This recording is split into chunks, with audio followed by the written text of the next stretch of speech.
Welcome to Ear Biscuits. I don't know what the next word is. Just give me that word, just a hint. The podcast. Oh,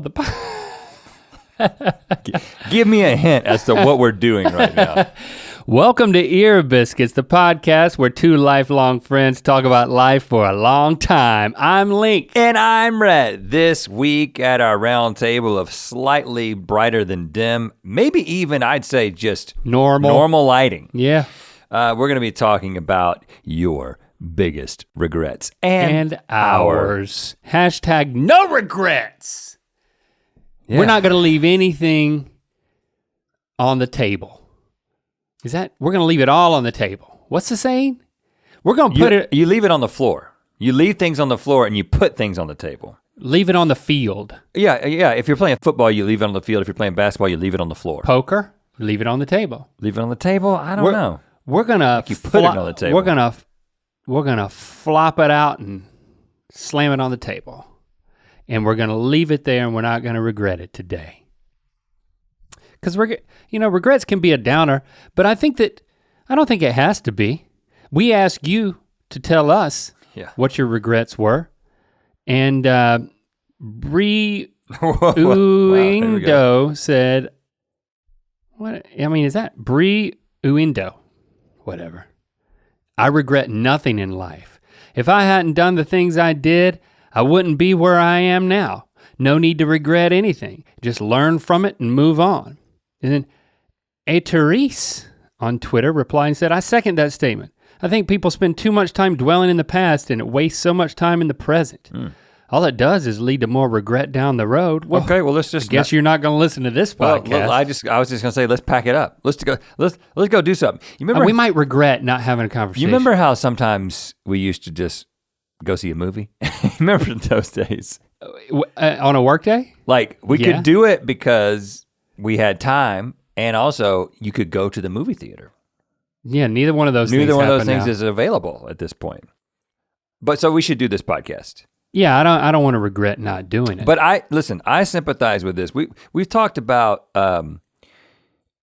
many different times we've told the story of how we did this and it led to, make a decision to do something because it'll lead to something else. Everything that we've ever really done was never according to the original plan or intention. Well, very little of it. I think what Briundo is saying, or at least the way I interpret it, if you're happy with where you are, and you really can't regret things because if you changed it, it may have a ripple effect that you wouldn't end up being where you are. So you might as well just say a regret is just a learning opportunity. And I just think we're just using those terms interchangeably. A regret is something that if presented with the same situation you learned a lesson. You'd do something differently. Yeah. I mean, do you have something in mind? No, well, yes. So when I think about like professional things or relational things, I don't entertain the possibility of regrets in those areas. I've made a lot of mistakes in both areas, but because I'm happy where I'm at professionally and I'm happy where I'm at relationally, I wouldn't want it to be any different, just like what you were just saying. So I tend to think, when I think about regrets, they're very personal. They're just things that are just like, it's just you, bro. It was up to you and you didn't do it, but it wouldn't have affected anything else. I know that's not how time works. I've seen Back to the Future, all 3 parts. And did you hear there's a 4th part coming out? No, there's not. Ha! Don't do that. You're getting it confused with Bill and Ted. So I think the thing that comes to mind for me is my health. Oh, are you gonna get it? I thought you were just gonna tease it. Oh. You go for it. Talk about your health. I mean, you're gonna talk about your back again. Every time we turn around, you're talking about your back. I'm not gonna talk about it much. Is there something in your mouth? Yeah. What's your problem? I think I got something out of my mustache and then it went in my mouth. Why are you getting it out? I'll tease what mine is. And then I think I just swallowed it. Happens a lot when you've got facial hair like this. I regret the review that I wrote on Airbnb for the place that I stayed on my vacation that I talked about last episode. I wrote the review yesterday. How much time do you have to write a review it's a little, after the thing? They kept prompting me, you need to do this, you need to do this. And I was like, okay, I'll do it. So I just did it. And then when I got home last night, I was thinking, man, I gotta think about my regret. And then I couldn't come up with anything at all. No regret came to my mind. It was just like, I have lived a whole life. It's like, why is anything coming to me? I guess that's a good sign. But then all of a sudden, a few minutes later, I realized that I was actively regretting the review that I wrote. Well, I'm looking forward to hearing it. My wife just wrote the review for our Airbnb.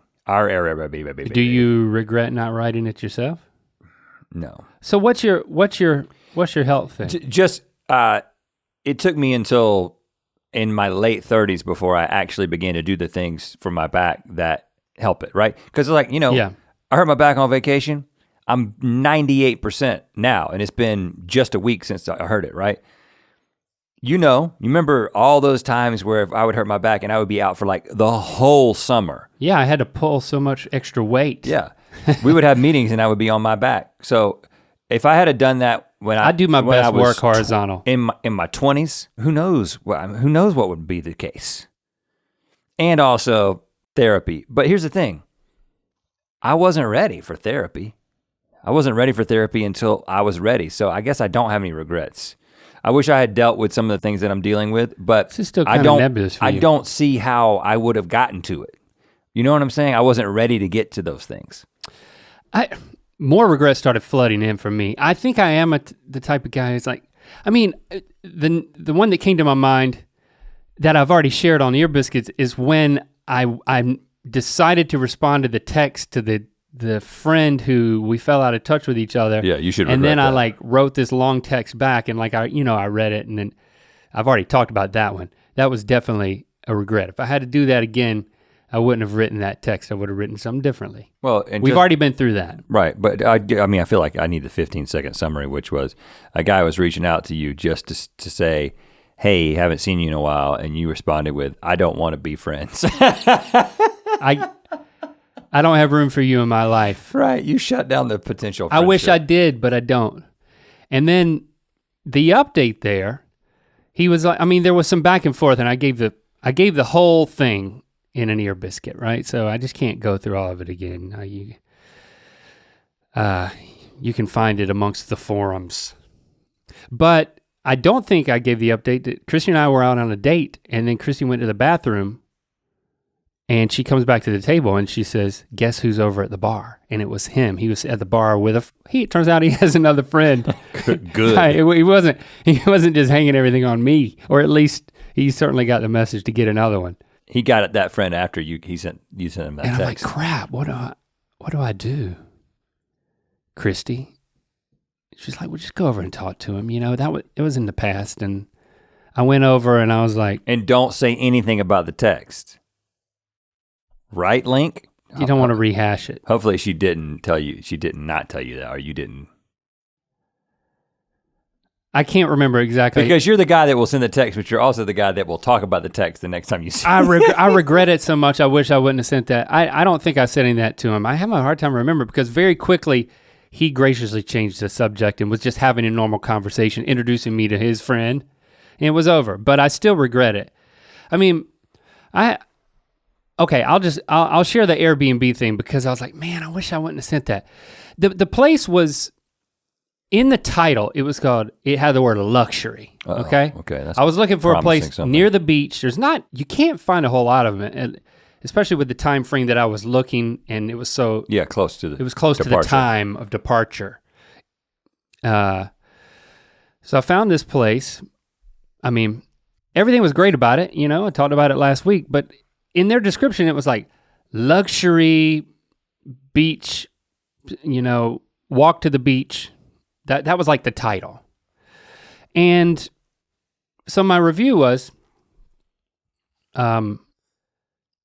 we really enjoyed the place. It was really well appointed. It was really well decorated. But I'm paraphrasing. I love the open floor plan. Sure, we're talking about the open floor plan. We really enjoyed it because it allowed our family to enjoy being together, eating and playing games. And there wasn't, I like the fact that there wasn't a television in the main room because it made it where screens weren't a constant fight, but that there was another TV room that we could enjoy, and the kids particularly enjoyed the keyboard. I'm like leaving, I don't know why, I just started leaving all these things to be this detailed? Because I would have liked to know all this information. Oh, the TV's in a different room, but there's also a keyboard in there, and the open floor plan. You mean you can control the TV with a keyboard? Like one of those keyboard remotes? No, it's just a keyboard. Oh, like a piano. Like a piano. Okay. They enjoyed the piano. I think you should go back and edit the review. And in parentheses put, I'm talking about a piano. Because I thought like, when you said TV and then the keyboard. I think I said something like, my musically minded kids particularly enjoyed the keyboard. I was saying things like this.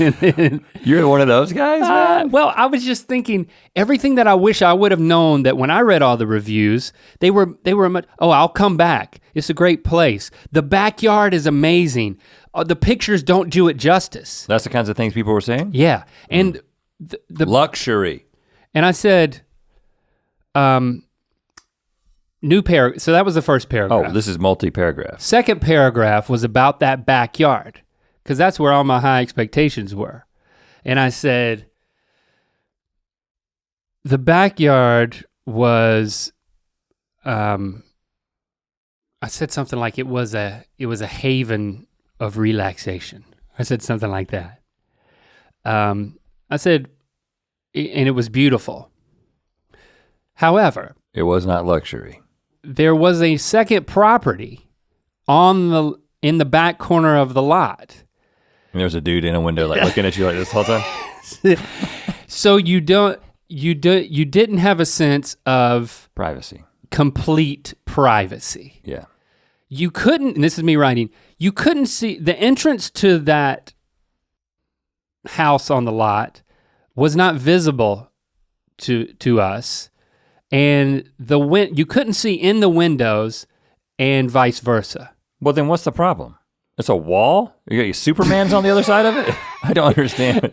I said there were windows, and they opened them so I could see like a ceiling fan turning, and I could tell that there was people in it, and I was like, so that probably explains why they place such an emphasis on quiet hours in the outside beginning at 8 o'clock. I think that's the case in many Airbnbs at the beach, because we had people on both sides in the same way. I had people on both sides. I had neighbors like 4 feet away. But listen, there was a fence, and so there was a sense of, this is my space, and I'm going out here to enjoy this luxury of these trees. It was beautiful. Your wife put it on Instagram. She put it on Instagram. Yeah, and there's like an outdoor seating area. She seemed happy. She's like taking a nap out there.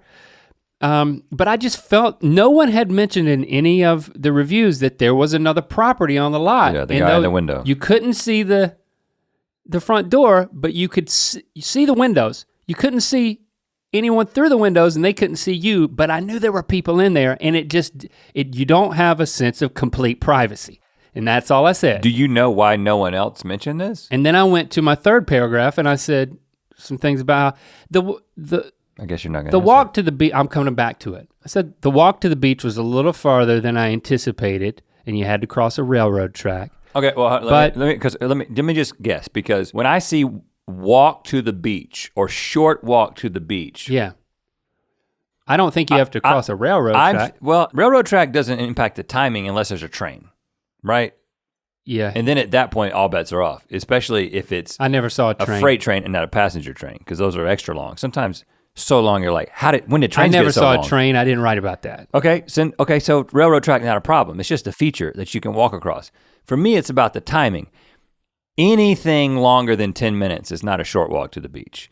I feel like 5 minutes is like you're almost on the beach. I think it said like 12-minute walk to the beach. But it gave you the minutes? But you can't complain. Did you time it? No, and it because you complaining about it and they gave you the time. I never walked it. It was too far. And it didn't meet my expectations. You can't say. But I did drive. Say the walk is farther than I expected when you told me it was 12 minutes is what I should expect. If they put the time in there, you can't be mad about that. If they said short walk to the beach and then it was 12 minutes, I'm like, buddy, that's over the 10-minute threshold. They said just like That's a not 12-minute luxury. walk to the beach. That's not luxury. It was longer than 12 minutes is really what I'm getting at. Okay. You got, and I put, you got to cross a train track. Some people may care about that. I doubt it.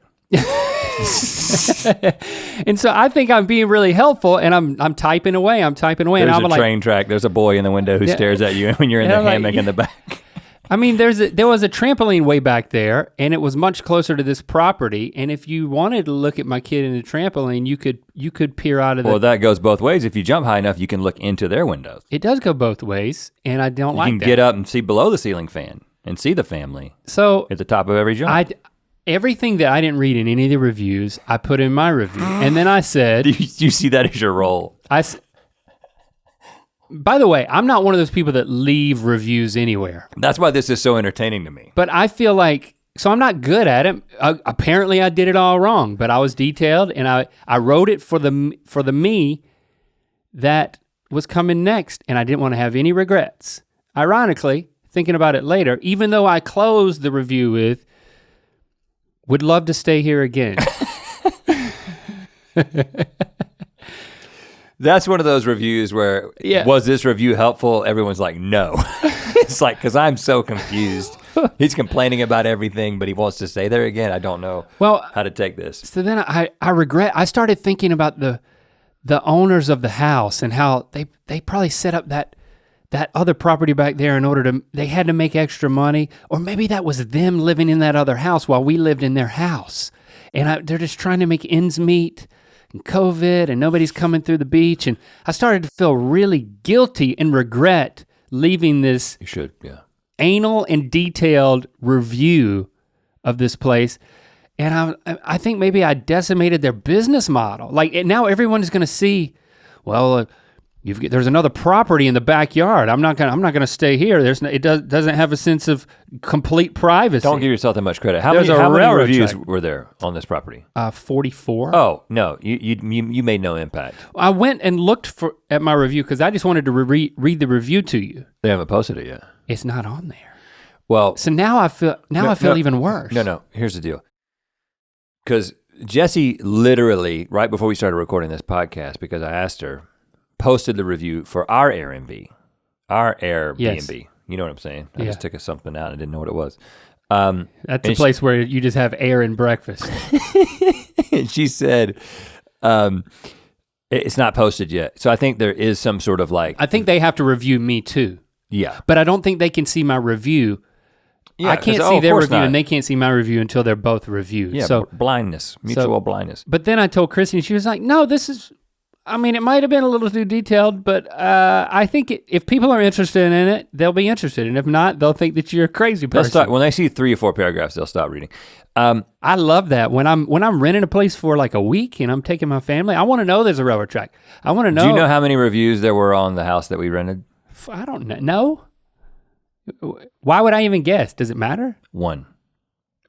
There was 1 review. Now, I told Jessie, That's risky. I was like, I don't feel good about it. It was a 5-star review, and it was one of these places that they've just started renting it. Written by the cousin of the owner. And I'm like, you never should do this. You should never stay at a place. You should never be the guinea pig. But again, it was late notice. We kind of planned this vacation where we were gonna go. I was like, okay, let's just bite the bullet and do it.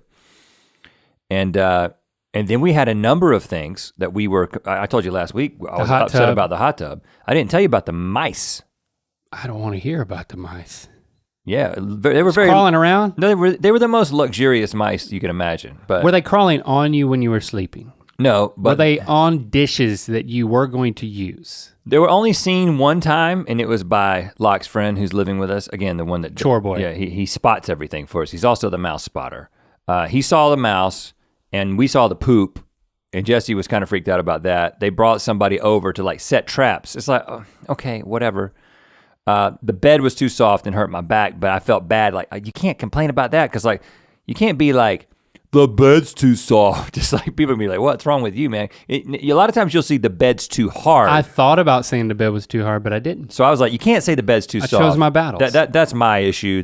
I got a bad back. I'm not gonna be that unreasonable. Oh, you got a bad back? Let's talk about that some more. But you know what else? I think the reason that your critique of the lack of privacy is the part that you should regret is because it unless was on the property. we had the same thing. And there was a guy there. And I knew it was the same house because it was on the same, it was like you go in the backyard and then there's like a house that like faces the other way and it's the garage, which we couldn't get into. Mm-hmm. But they had designed it in a way where there were no windows facing into the yard. Like it was a completely blank wall, as if they thought like, oh, there's gonna be other people back here. We want to have this sense of privacy in the backyard. But the guy did come out a few times and like walk down to the trash can, and I just made eye contact with him. I didn't even nod. That's the beauty of, like, I prefer the Airbnbs when you never see the person who you're renting from. They just give you the code to the door and you communicate with them over text. But I'm saying that's a lot to ask. But it is, and that's why I regret it.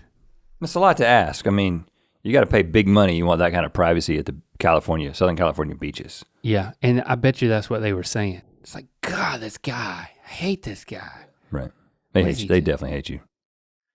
But I'm going back. So I kind of regret that. I don't know. Oh, and when Jesse wrote the review. You think I should regret it? That seems to be your stance. No, I don't. I mean, I think if anything, you should regret the time that you took. Yeah. I think the information will be helpful to somebody. It flowed like water. It didn't take long at all. I asked Jessie what she said about it, and she was like, I just said it was a really nice house with a couple of issues or something like that. But like, well, if you don't say the issues. Well, she won't, I mean, she's not really responding to my text right now. She must be busy. So I don't know if she regrets it or not. We're gonna get into your regrets, and maybe that will give us more ideas about some of our regrets that we've had. But first, we're gonna tell you a couple of things. We always tell you about mythical.com, and you should go there and get cool mythical merch. Yeah, you've heard that before.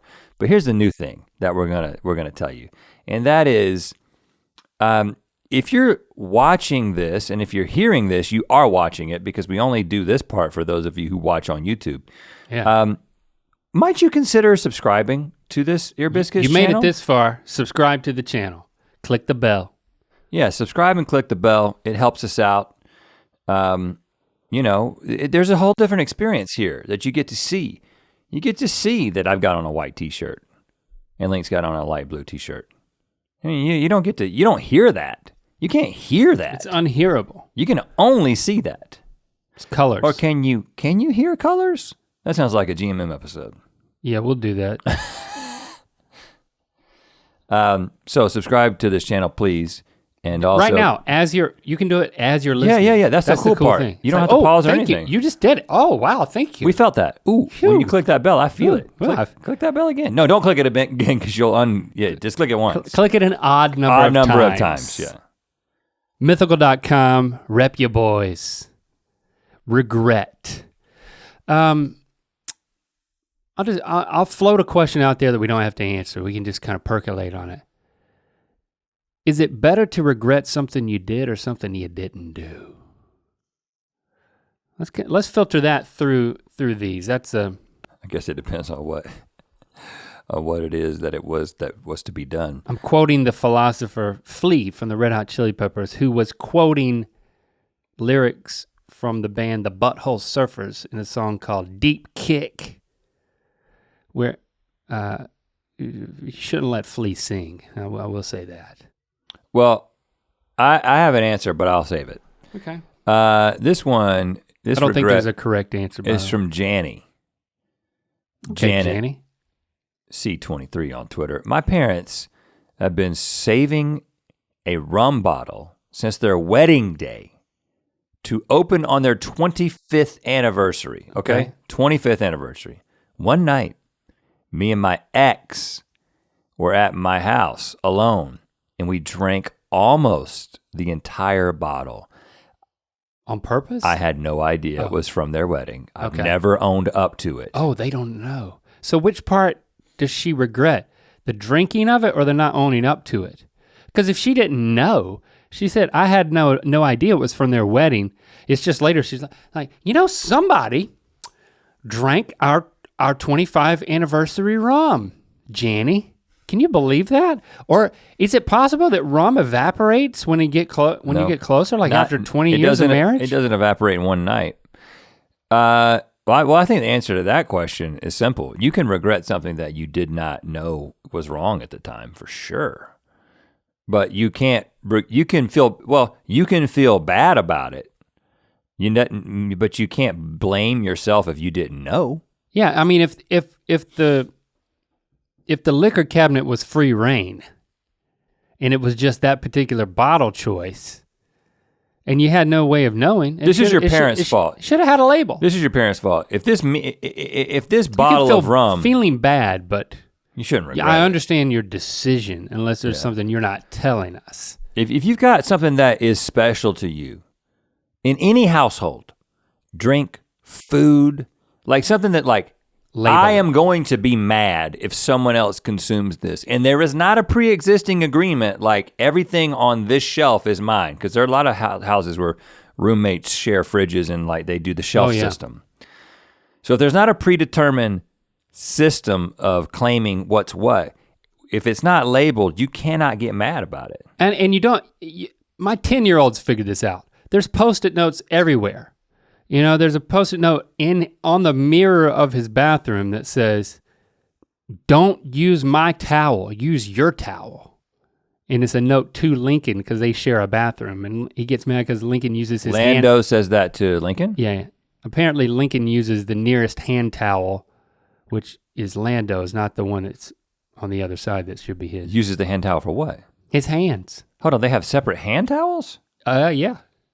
That's a Neil household. There's 2 sinks. Hold on. It's a double sink. It's one thing to share to not share a body towel. Yeah, don't go there. Hand towel. Lando made a Post-it note. Don't use my hand towel, use yours. What's he worried about on Lincoln's hands? It's just damp. You don't want it, it's like you get up and you want a nice fresh. He wants a dry towel. You don't want it to be damp with somebody else's dampness. I think the thing you should regret, Janny, is not owning up to it. I mean, it was an honest mistake. There was no label. That's what's eating away at you, just the tension that it's gonna be brought up and you're gonna be found out. You're making yourself much guiltier than you should be. And you know what? I relate. Well, here's the best thing to do right now, Janny, because I agree that you need to own up to this. The simplest way to do that is just to send your parents this podcast episode. And there's, if you're I have to listen for quite a while. If you're a tech savvy person, you can do that thing where you link directly to the time code, whatever, and just send it to them. And hey, thank you for joining us, Janet's parents. We're sorry about what your daughter did, but I will say, you know what? It's not her fault, it's your fault. She should have told you, but she's telling you now. While you're at it, subscribe to this podcast. Yeah, click the bell. Yeah, and label your stuff. I mean, if it's that important to you.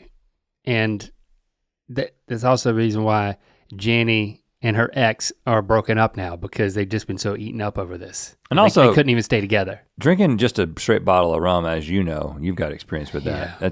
That leads nowhere good. Yeah, especially if a bathtub is involved. If you're not a pirate currently on duty, do not drink straight rum and nothing else. What if it's labeled? If you're a pirate and it's labeled, this is for our 25th wedding anniversary. You should be, yeah. You should take it. Yeah, because you should be stealing things. That's how you say true to pirate, yeah. Let's hear another regret. This is uplifting. This is from Sam P23. Another 23. 23 is our number today. Getting a tattoo of Wreck-It Ralph riding a wrecking ball with Miley's "I came in like a wrecking ball" under it. It was funny at first. Now I'm stuck with it for life. Ha ha ha. Yeah, and I mean, we agree. It was funny at first. I think it's still funny. At this point in our conversation, it's kind of wearing off. I mean, in the time it takes to do that tattoo, I don't know, it's not really that funny anymore. But I wonder where it is. It depends on 2 things. Where it is and how many other tattoos you have, right? But I would say regardless of the situation, even if it's think your it will only be- tattoo and it's on your forehead. I mean, like, let's just say it's the worst possible combination of I those think two this things. is, let's see, came in like a wrecking ball. I think this one should be right below the waistband. Right. It's all about the way that you, just think about it. If you saw somebody with that tattoo, the thing is you wouldn't ask them anything about it, you would just make assumptions about them. Mhm. But if you got into a conversation with them, then it would be a really funny conversation starter. What, but you what have- would that be? Hey, that's, No, I, that- I like your tattoo. Well, tell me about your tattoos. Well, they would probably say, I like your tattoo, ha ha ha. It's like, yeah, I thought it was funny at the time. Wreck-It Ralph, Wrecking Ball. You know, it was a cultural moment. Okay, that's what you can't do, Sam P23. Don't wallow in your regret. Don't converse about your regret. If anyone's gonna talk about the tattoo, just own it. Act like you don't regret it. Because it doesn't, you have it, it makes you, correct me if I'm wrong, I think it makes you, it makes it worse when you're like, you apologize for it. I just think you'd be like, yeah, it is, I mean, even it is what it is, you know, is better than something like, yeah, I just, Own it. Yeah, I own wish the I didn't do mistake. it. No, don't own the mistake. Own that you have it and don't pull somebody else and don't make it a downer. Like we've made this podcast about talking about regret. Don't do that with people you talk to. Don't engage in regret just in casual conversation because it's a downer. We're professionals. We know how to keep it up. But what if it's somebody that you're trying to impress or you think there might be a future friendship or If it's relationship a with first them? date, you can be like, yeah, I'm looking for something to go over this, and I think it might be your face. Yeah, you won't move. I meant get a new tattoo. I wasn't talking about the below the waistband again. Oh, right, because you were gesturing to your shoulder as you did it. That is one strategy. What I was gonna say was, I just think simply saying, you know what?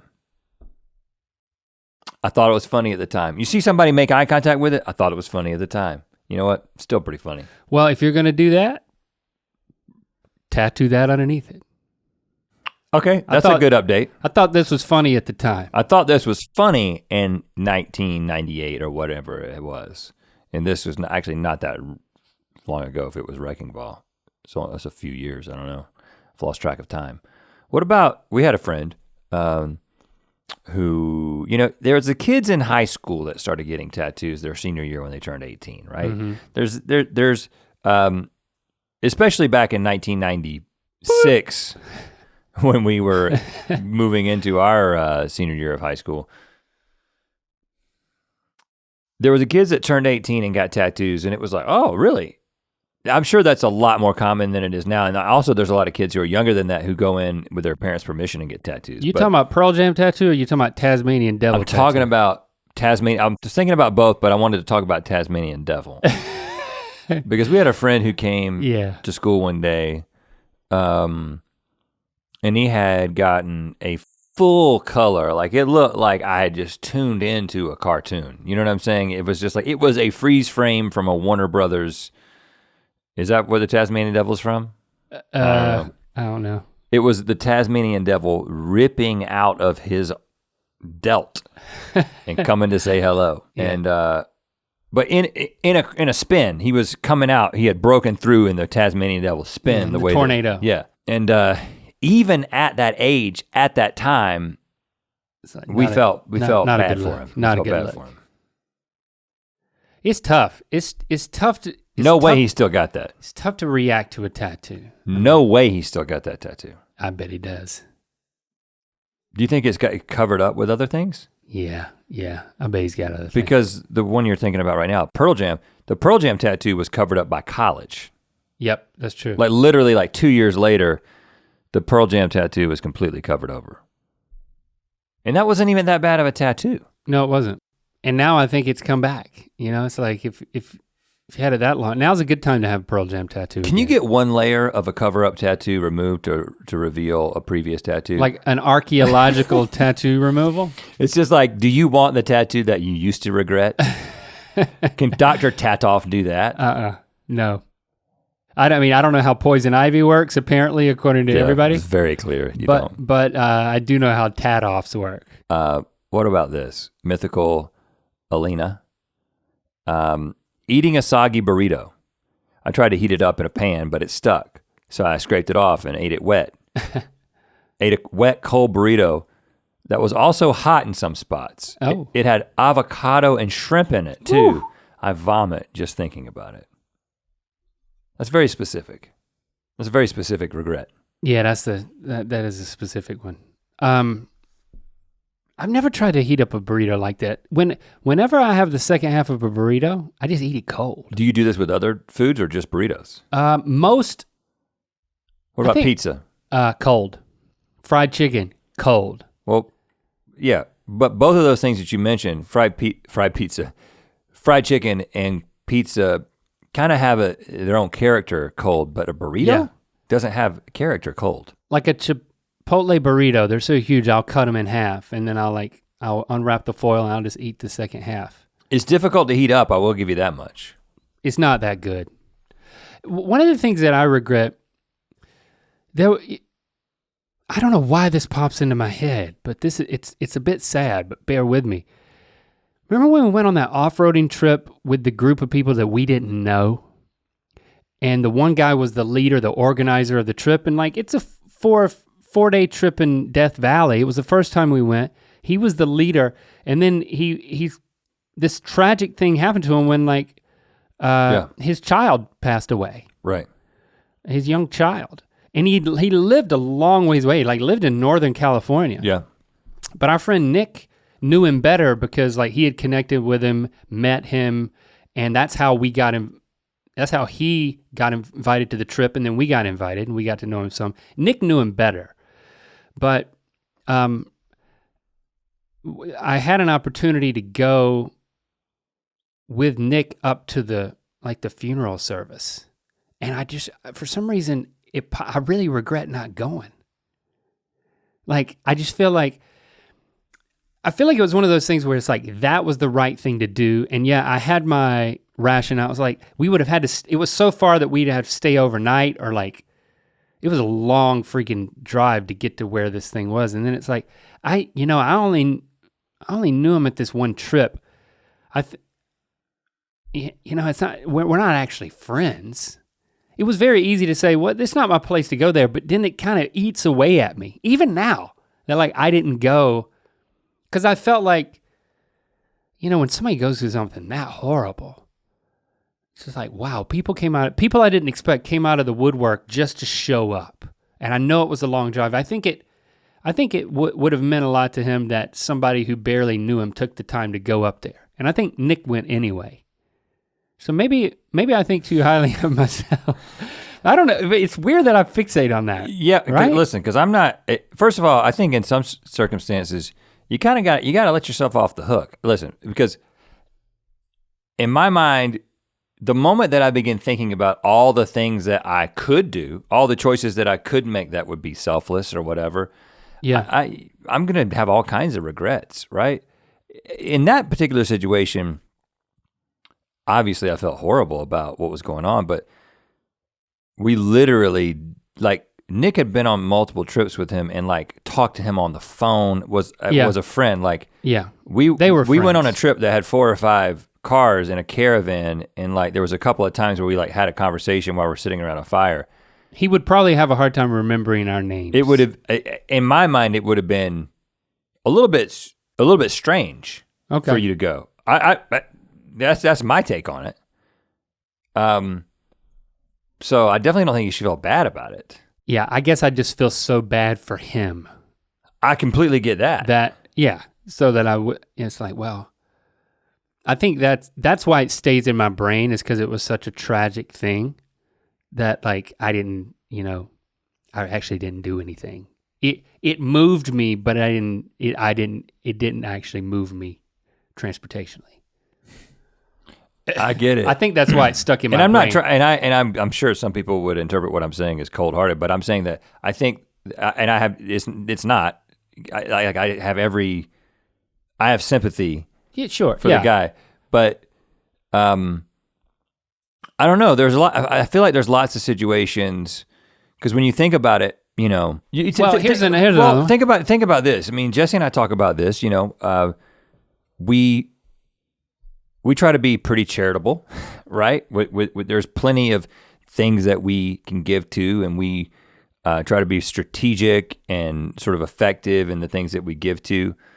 But then we also do things like spend money on making our yard nice, right? Yeah. And there's a and I'm less like if I were to like present it to Jesse and I were to say, you know what, we can make the pool nicer, or we could take all that money and we could give it to somebody who needs it, right? Mm-hmm.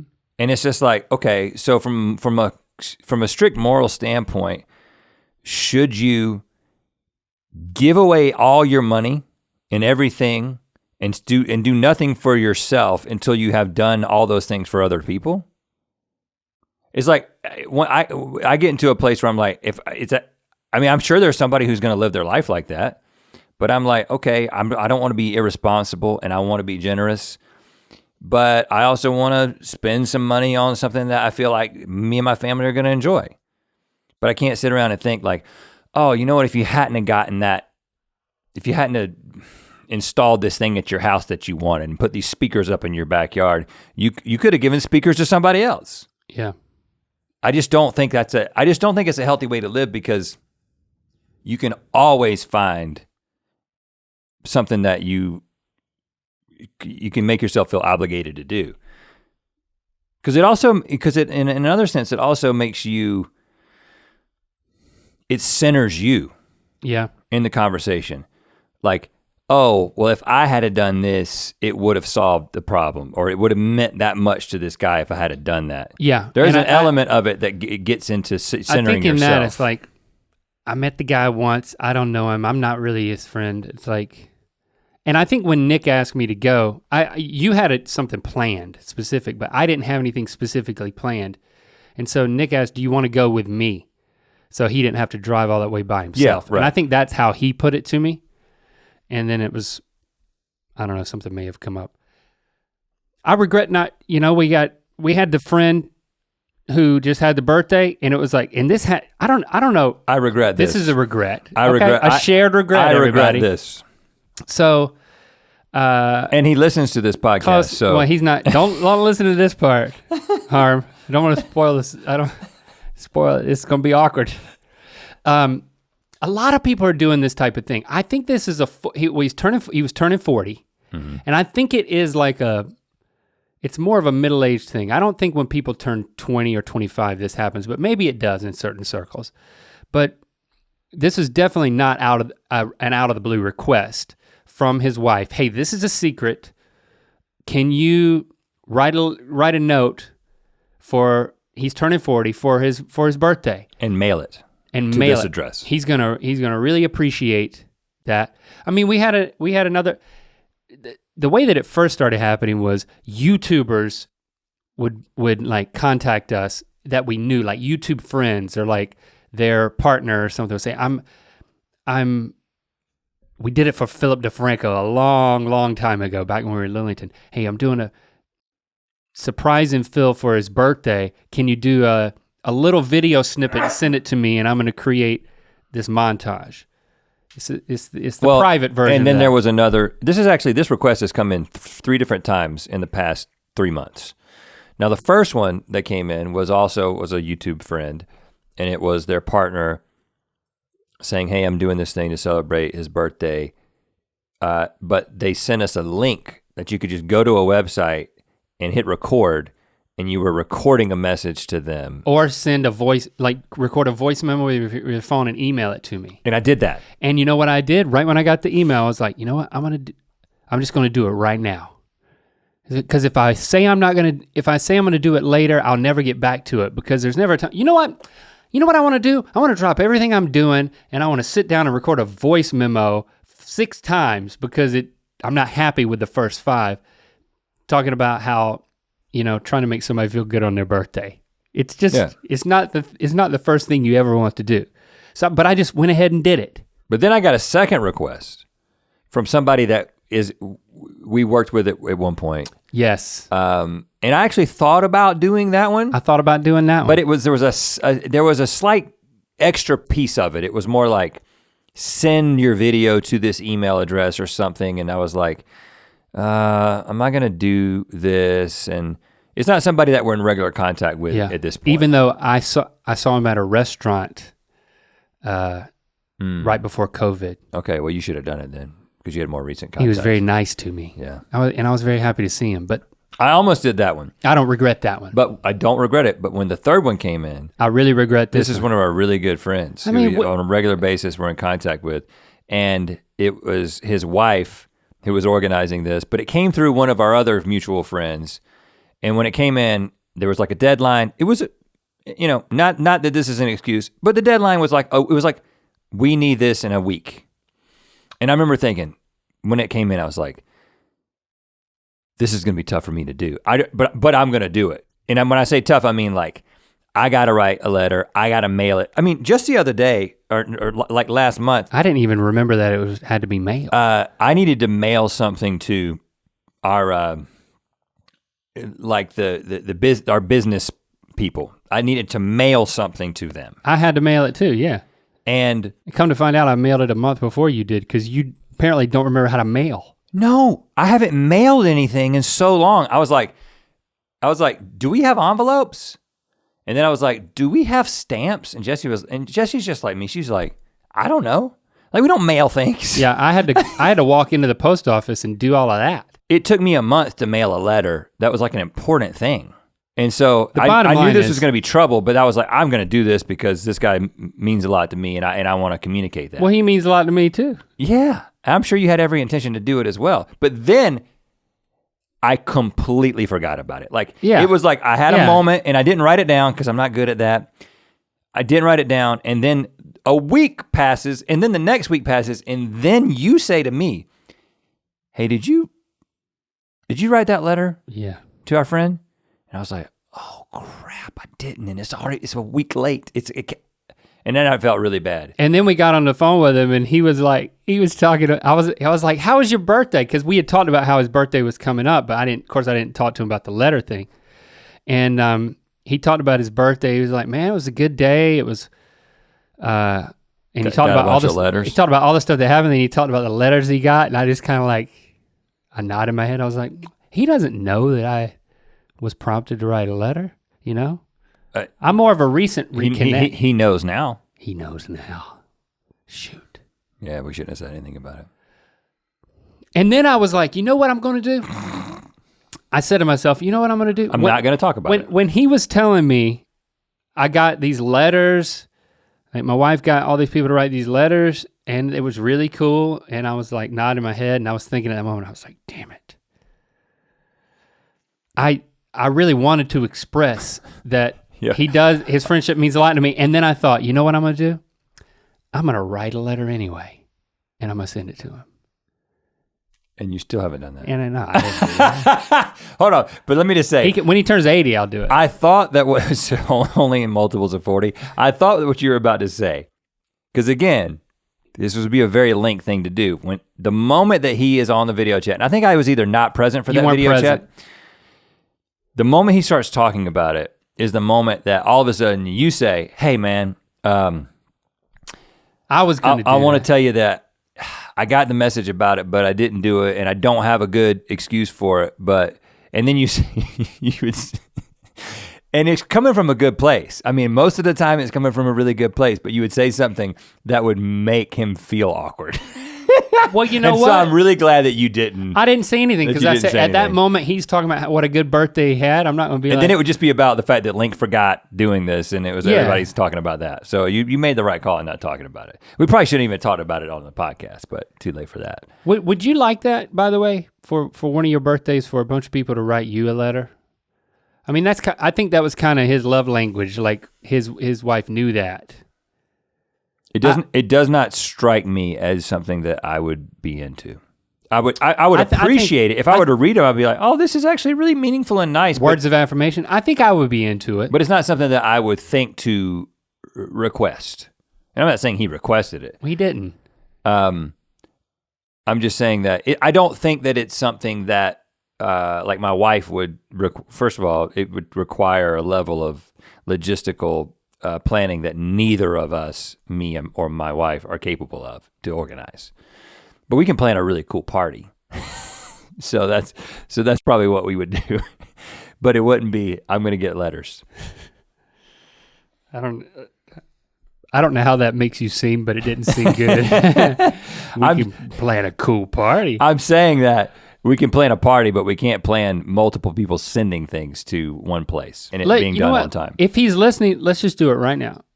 Matt, you're a great. See, now this is the moment where if I'm like the part of your brain that like speaks sensibly to you, I say, don't do this because you're going to end up saying, you're going to be making light of it, and then you kind of make light of the whole thing, and it ends up being less meaningful. So you probably, but now that you started, I'm ridden with guilt. Guilt is riding me. Like you struggle with guilt. You struggle with a lot of guilt. I've noticed this. It's interesting when you said, I don't have a lot of regrets. I didn't think of a lot of regrets. And then I flooded thought with like, Link that ain't true. is constantly regretting things. It's my impression. Because it's better to regret something you did than something you didn't do. You might as well go for it. Well, I agree with that. That's the thing. The things that are getting me are the things I didn't do. You know, what would have happened if I would have gone to that funeral? Well, again, you can't do that to yourself. Yeah, because it probably would have been. What he would have been he would have been touched, and you would have felt good about it. But forget the funeral. It was a great opportunity to tell my friend that I really do love him and appreciate him, and I blew it. Yeah, blew it off. And now, at least I regret it. You don't even seem to regret it. I did. I told you from the beginning. I regret it, but I don't. But you don't seem like you do. Well, no, because I don't think that. I don't know how fruitful it is to like just beat yourself up over it. Like if you're gonna do something about it to rectify it, yes. But if you're not gonna do anything to rectify it, why are you gonna sit there and feel bad about it? Well, I want to feel just bad enough to not to do differently next time. That's okay. So here's what I decided about that situation. I was like, you know what? He'll think this is funny. Like he'll think the fact that we're talking about it is funny, right? Like he'll get a kick out of this. And you know what? I'm not ridden with guilt about it. I just think this is funny too. No, it's no. But you're not listening to what I'm saying. I feel bad about it, but I know that he doesn't think like he's not crushed. He's not like, oh, I can't. I know that they don't actually care about me or love me because I didn't send them. But for the action that I want to take is not to be like, hey, I feel like I need to make this right with you. In other words, like, yeah, we didn't wrong him. I decided to go ahead and write you something. No, what I'm gonna do is the next time a request of that nature comes in, I need to remember, if you actually want to do this, you need to know you need to do it right now. Because if you do not do it right now, you're not gonna do it. And if you actually wanna do it right now. I think you could have just emailed. Been like, listen, I'm gonna do it right now, but I'm only gonna be able to email it. Is that okay? Here it is. Well, I thought about that, but in the moment it felt like, I'm gonna do this on my terms. Yeah, like I'm usurping the process. I ain't got time. I don't know how stamps work. They wanted it to be physical mail, and so I listen, I think that it's not that I don't regret, it's just that I don't find it, I don't know what the benefit of just sitting around and thinking about it. Like that, the situation, I understand why you feel bad about They're two different things. Don't bring up the funeral anymore. Okay, all right. Forget about that. I agree with that. And the other thing I think is, we can just move on. Something that there's absolutely no question that you should have done. It feels different than something that you're asking the question of, should I have done that? Also, I think, the letter thing was better. We also had a friend one time who his spouse said, send a quick video. Those are the worst. Like that's why the last one that was just audio. I did that though. Audio's so much better. The voice memo thing, that's the ticket. Oh, it's the best, but I did the video one. So when you're gonna do this for a loved one and surprise them, ask people to just email a voice memo. That's the best. There's a website that you can send people to. That's the best thing to do. Where they don't even have to email the voice memo. That's the best. It records right through the computer, and then you can approve it. edit it. And then you're like hearing their voice. Yeah, it's even better. So you're saying that that's what his wife should have done. Is that what you're saying? She's It's the her one fault. who's It's definitely her She fault. should regret. Right. She should regret this She whole should be thing. riddled with guilt. Right. Right. Okay, we're not done with the regrets. Oh, we're not? Because I really want to hit this one. Dave DeWitt. I regret not taking Rhett and Link up on a lunch invitation. Why can't you read? Start over. It's too far away from me. Seriously? Yeah. Like you can't see, dude. I need glasses and I'm about to totally ruin your brand. Dave DeWitt tweeted at us. I regret not taking Rhett and Link up on lunch.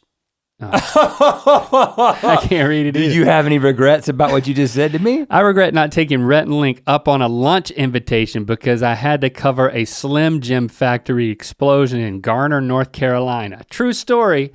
So Rhett read that and turned to me and was like, Dave, do we know a Dave DeWitt? And then he reads the tweet to me. And I'm like, well, he's a journalist. I guess he did an article on us back in North Carolina back in the day. So I just Googled Dave DeWitt. And then we invited him to go to lunch, but he couldn't because the Slim Jim factory exploded. I Googled Dave DeWitt, Rhett and Link, and an article from June 30th, 2009. Oh, wow. So 11 years ago in a couple months, written about us. And I'm just gonna read a quote from Link because that was what I found the most entertaining. We were friends right from the start, says Link. You know, looking back, you can see that you were wired to be an entertainer. Every opportunity there was to get in front of a group, Rhett and I said, yeah, let's do a rap song. What are you laughing at? It's like the transition to a rap song. And then at the Beta Club convention, adds Rhett. Yeah, who raps at the Beta Club convention, says Link, laughing. We do, man. Yeah, so this Actually, is I don't remember. I don't think he got that right. I think Dave DeWitt got us wrong because we didn't rap at the Beta Club convention. We just told jokes. Yeah, but we probably did say that we did that, you know. Oh, you lied. You confused two stories, which that will be the first time we've done that. Yeah. Anything else in this article? Yeah, well, this was basically about he wanted to talk to us because the Red House furniture commercial had just come out. Oh. But he goes on just to kind of put things into perspective. Like he says, they have produced more than 200 videos from their basement studio in a small town in rural North Carolina. Those videos have been watched more than 16 million times. Yeah. That still sounds like a lot. Look, it links to their website. Oh. Oh, their website is. It redirects. Because to it wasn't mythical.com. And then go back to the end of this thing. Someday soon, Rhett and Link may be more than just internet famous. Maybe they'll do an independent film project with an actual budget. Yeah, well, maybe we won't. But for now, they're back in the basement where the motivation is just to try to be funny and pay the rent. If Rhett's father-in-law ever gets around to asking for it. That's right. Good closer, Dave DeWitt. Why don't we let us take you to lunch? Oh, you got somewhere to be, huh? Dave, you know, open invitation. You ever want to come out to Los Angeles? We'd love to get lunch. So we didn't really get into. It's nice to be someone else's regret. We didn't get into that feels good to me. Heavy regrets, but we did personally. I mean, you got into about as heavy as it can possibly get. Did I? Yeah, I think so. The death of a child. Right? Yeah. Yes. I mean, and somehow we went from talking about a burrito. Being cold or hot, and you're like, you know, that makes me think about the time I didn't go to a funeral. I was like, whoa, what? I'm sorry. Here's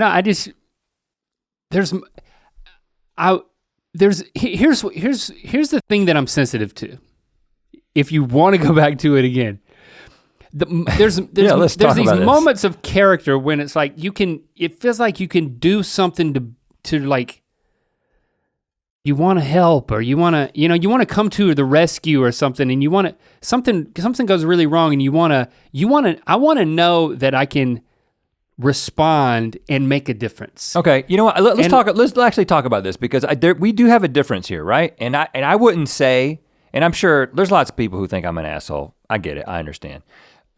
Especially when we're in the midst of a conversation, it's like, well, Link seems to feel bad about that and have empathy, and Rhett doesn't seem to feel bad about that. I think you know me well enough, and I know you well enough. To know that one of us is not a better or nicer or more empathetic person than the other. I have the same. We're different, but I agree with you. Your assessment of this incident. I should not beat myself over this at all. And I do that a lot, especially on the podcast, and it makes you look like you're telling me not to beat myself up, or I don't beat myself up about not going to that funeral, is what you say. That doesn't make you there should be no negative response associated with that. I'm not worried. In therapy, I am focusing on not caring about what people think about me, and I know a lot of people have thoughts about me. It doesn't bother me. But what I shouldn't have done anything differently. I agree with you. Right, but what I'm saying is I think a lot of times you might feel your motivation to care about it is very pure, and you have a big heart, and you want to be there for somebody. But do you think that one of the reasons that you dwell on that kind of thing is because I know for me a lot of times I want to do something to prove to myself that I'm capable of something. Right? You know what I'm saying? It's not so much about like, oh, I actually think that doing this is going to make this giant impact in this person's life, or you know what I'm saying? It's more like sometimes I feel there's a motivation to do something to kind of prove to myself that I care. Like saying prove to myself, not prove to them that I care. Like I want to write a letter about my friend turning 40 because that's the thing that a good friend would do. Yes. That is an equation that frequently comes into my mind. It's like, if I want to be a good friend, what would a good friend do here? And I want to do it. So it's one step removed from, yes, I would be glad to express my gratitude to my friend who just turned 40 in a letter. There's this added baggage of, what's the right thing to do? What's the type of person I want to be? And it's tertiary. There's some people who are like, oh yes, I know exactly what I would say.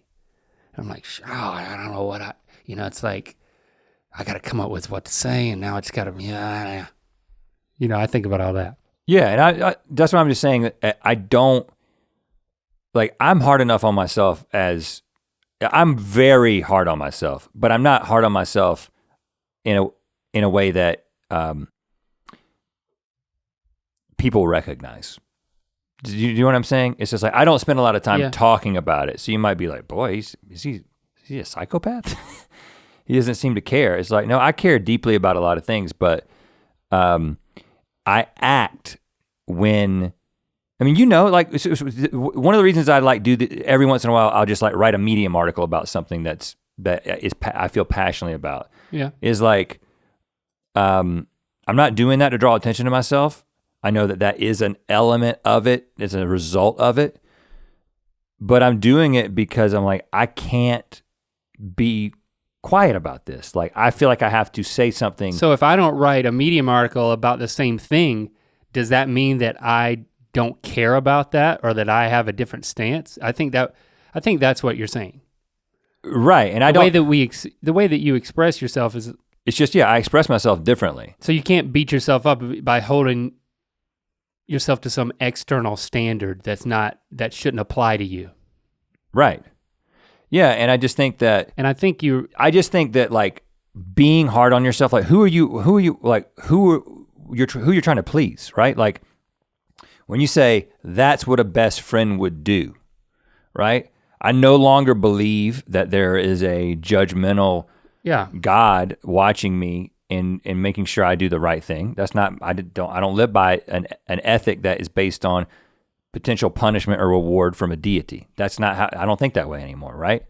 I think about what the tangible experiential impact of my actions is. And it just so happens that most of the things that most people would consider moral are also things that you yourself will benefit from, right? Like doing things for other people, ultimately you will benefit from those things. And I'm just saying, I think that the idea of like spending a lot of emotional energy sitting around and thinking about what you could have done or what would have been the right thing to do, it's just like, take the lesson, apply it for next time, but if you're just wallowing in it. I'm not really. It popped into my head with this prompt, but I'm not wallowing in it. But you said you still feel bad about it. It popped into my head and then I felt bad about it. But now I agree that I shouldn't feel bad about it at all. But you feel kind of like maybe it's callous to say that. Yes, but it's not really.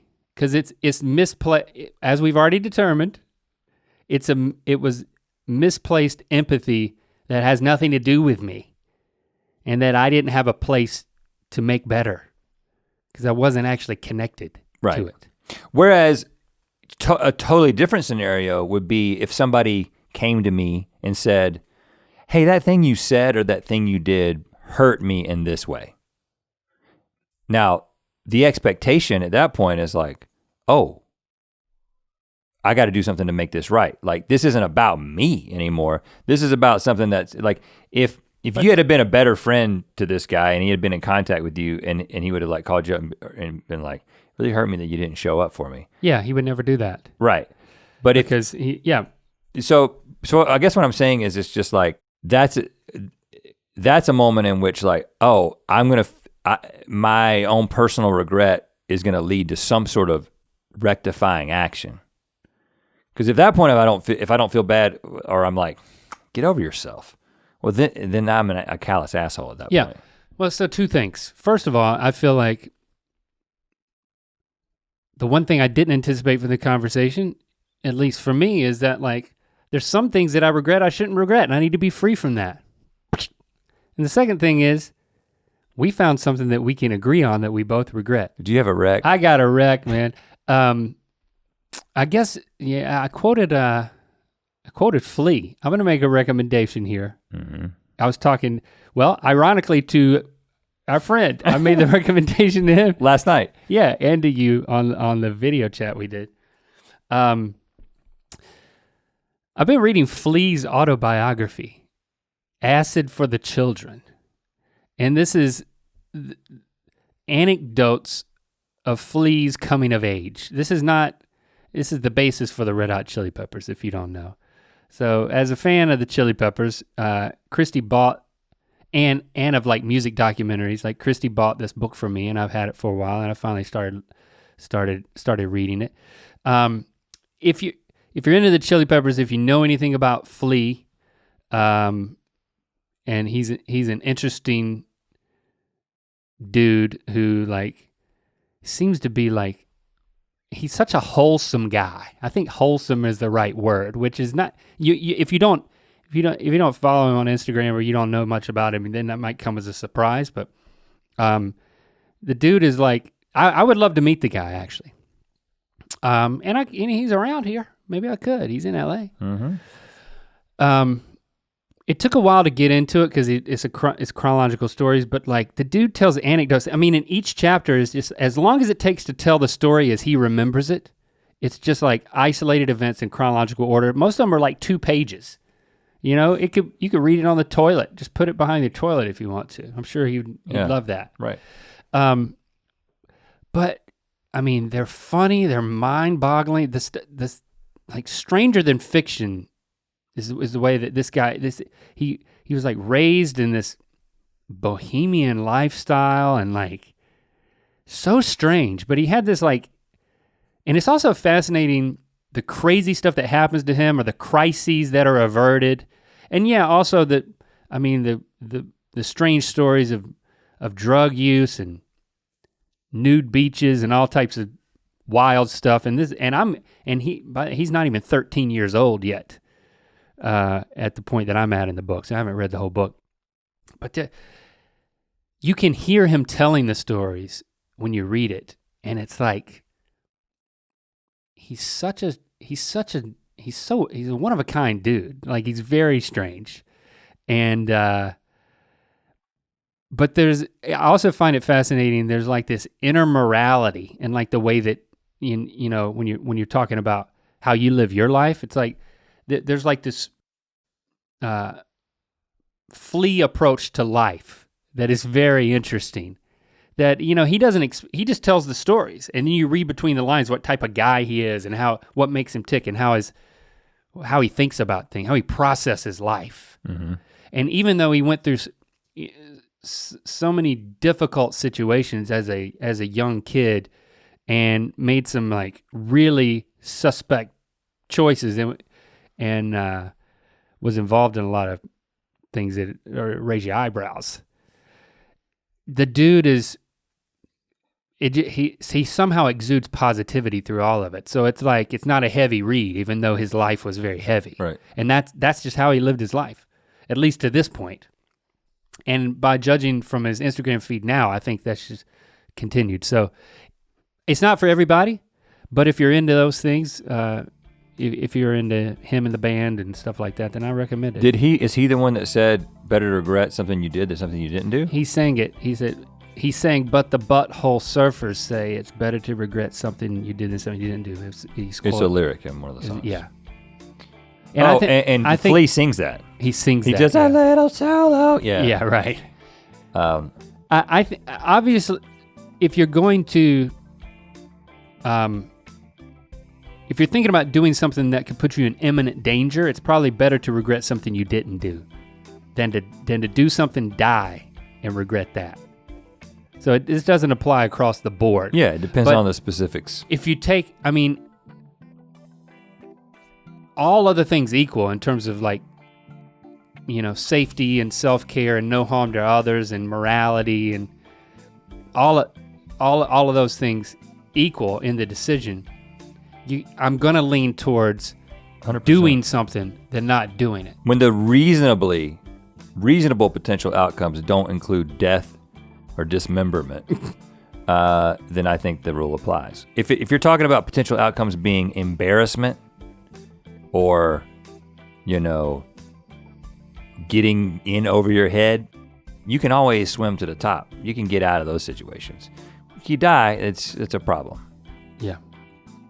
But you can just keep learning and keep moving forward. Keep living.